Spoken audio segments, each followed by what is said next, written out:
Lancée le 31 décembre dernier, la 4e saison de Cobra Kai bat tous les records d'audience sur Netflix. Que l'on soit ou non fan des films Karate Kid, la série est désormais devenue un programme incontournable de la plateforme. Le 31 décembre dernier, la 4e saison de Cobra Kai a été lancée sur la plateforme, en tête du classement des séries les plus consultées sur Netflix depuis. Le programme confirme dès lors son statut de nouveau phénomène télévisuel. Parce qu'il n'est évidemment pas trop tard pour la rattraper, voici les quelques raisons qui font de Cobra Kai la série immanquable de ce début d'année 2022. Tout d'abord, pas besoin d'avoir vu les films Karate Kid pour apprécier Cobra Kai. Certes, la série est la suite directe de la saga, composée de 3 films et du spin-off Miss Karate Kid avec Hilary Swank, et la plupart des longs métrages sont disponibles sur Netflix. Néanmoins, la présence de nombreuses scènes flashback suffit à saisir les éléments essentiels à l'histoire de la série. Deux visions différentes du karaté. Cobra Kai suit l'histoire de deux personnages opposés en tout point, Daniel LaRusso, propriétaire d'une concession automobile et père de famille, et Johnny Lawrence, abonné aux fins de mois difficiles et alcooliques. Par le passé, ces deux adeptes du karaté se sont affrontés lors d'un tournoi qui aura vu l'outsider Daniel triompher sur le champion en titre, Johnny.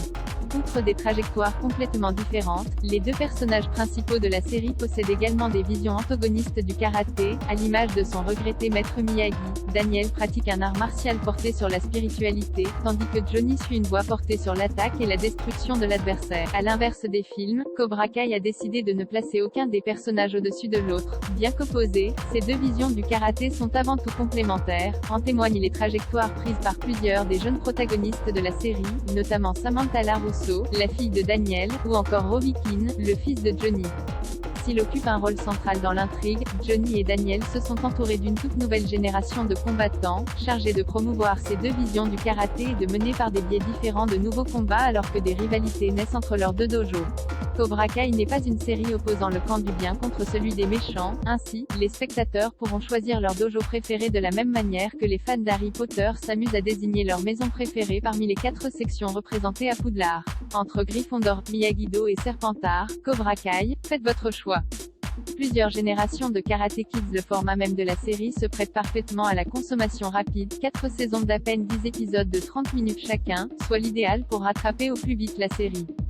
D'autant que l'écriture du programme, qui nous plonge dès le premier épisode au plus près de ses personnages, et le rythme haletant de son intrigue font que le tombe instantanément red dingue de Cobra Kai.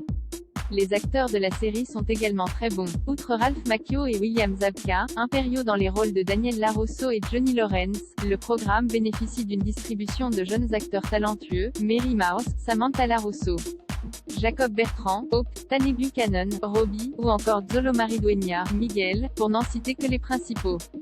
Les fans des films Karate Kid seront également ravis d'y croiser d'anciens personnages dans des rôles de plus ou moins grande importance, John Kreese, Martin Kove, Terry Silver, Thomayan Griffith, Kumiko, Tamlin Tomita. Absent de la série, son interprète Pat Morita étant décédé, Maître Miyagi apparaît, quant à lui, au détour de scènes flashback tirées des films.